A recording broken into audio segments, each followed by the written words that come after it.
Hello. A man who spent more than 3 years in jail for a crime he didn't commit has said an apology by police is too little too late. In 1999, Warren Blackwell was found guilty of sexual assault and sent to prison. He was released in 2003, but had to wait until 2006 before his conviction was quashed after new evidence showed the alleged victim was unreliable. Today, an independent report condemned the police in Northamptonshire and said there'd been a terrible miscarriage of justice. We'll hear from the police in a moment, but first this report from Stuart Ratcliffe. After serving 3 years and 4 months in jail, this was the day when the High Court officially declared Warren Blackwell an innocent man. I'd like to thank my family, my 2 children, Holly and Liam, and my partner Tanya, who has stuck by me throughout, and ever since I have been released has still remained at my side, even though this ordeal has made me a very angry person indeed. At the time of the original inquiry, Northamptonshire Police was warned by another force that the alleged victim was an unreliable witness and she enjoyed police attention. But this evidence wasn't passed to senior officers nor to the Crown Prosecution Service. And this week, Northants Police finally apologised, an apology the IPCC believes is long overdue. It's regrettable that it has taken this long for Mr Blackwell to receive an apology for their failures. The apology has been delivered, and I hope very much that Northamptonshire will learn lessons from this. 2 officers involved in the case have been offered words of advice by Northamptonshire Police. The IPCC said a 3rd officer should face a full misconduct hearing, but he retired from the force earlier this year. And this officer was also given a commendation for the original investigation, an award the IPCC would like withdrawn. I personally wrote to the force recommending that this commendation should be withdrawn.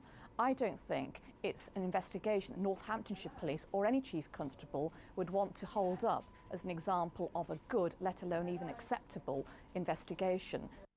The IPCC is meeting with Northamptonshire's Chief Constable later this month to discuss the case and to ensure procedures are now in place to prevent a case like this from happening again.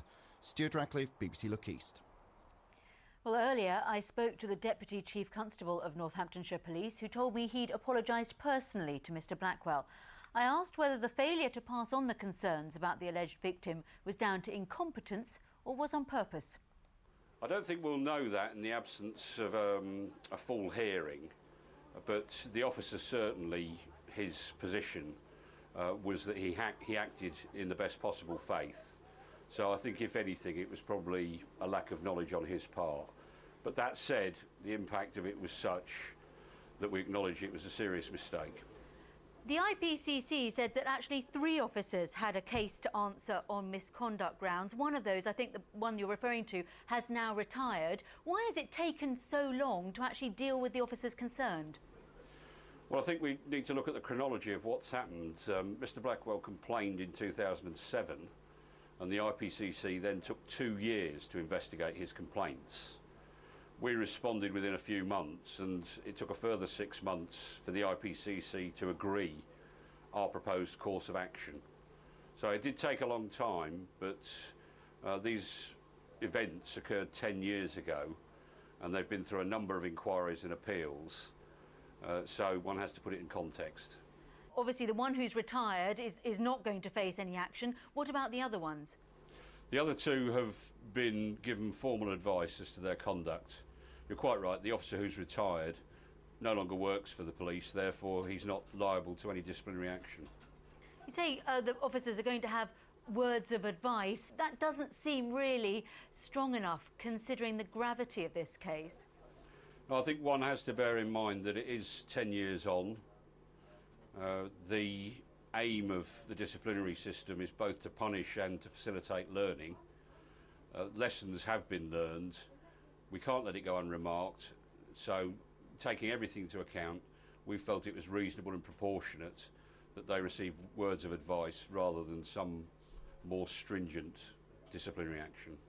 You say you've actually apologised to Mr Blackwell. I mean, it's a difficult thing to apologise for when you've taken this much of someone's life and something very difficult to recover from.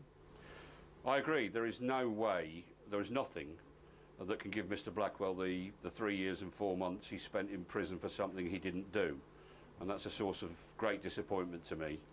So what we've tried to do is what we can with a fulsome apology and putting remedial measures in place in terms of training to make sure it doesn't happen again, and dealing with the officers in a reasonable and proportionate manner to mark their failings.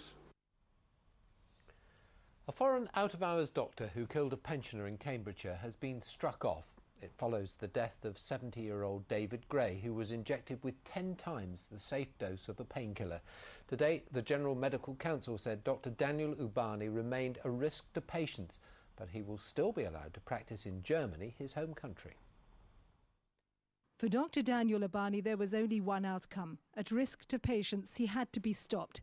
So he was struck off the medical register for killing David Gray. Moments before he died, the pensioner had thanked him for the injection to alleviate his pain. The incompetent doctor with language difficulties was working in a flawed system. David Gray's sons left satisfied that at last one door had been slammed shut on Dr. Ubani. He had to be erased from the register. He's a disgrace to the profession. On his first shift, he killed my father through medical negligence and damaged 2 other patients. It's repugnant. Why is he in Germany? Why hasn't he been here helping the GMC in their investigations? Why didn't he turn up at the inquest hearing into my father's death? Immediately after announcing the fate of Dr. Daniel Ubani, the General Medical Council issued a brief statement. In it, they said they needed to plug the gaping hole in current procedures, which didn't allow for them to assess the language and clinical competence of doctors from Europe, as they already do for doctors coming here from the rest of the world. The law is not on this issue, is not up for review until 2012, so that's clearly a long time away. So it actually needs to be reviewed urgently, because these doctors are working in isolation. There's no one to check their competencies. In Germany, Dr. Ubani was given a 9-month suspended sentence for causing death by negligence. It stopped the British authorities' efforts to prosecute him here. Dr. Andrew Watson's one of the lead doctors for the new healthcare provider for out-of-hours doctors in Cambridgeshire. As part of our induction process, you have to be able to speak English language to a high level, and so we don't employ locums from outside of the region. So the answer is that we don't have anybody who's shipped in from abroad, as was happening previously. The Gray family now plan to put pressure on the German medical regulators in the hope of getting Dr. Ubani struck off their register too. Sally Chidzoy, BBC Look East, Manchester. More than 120 people turned out in Luton today for the funeral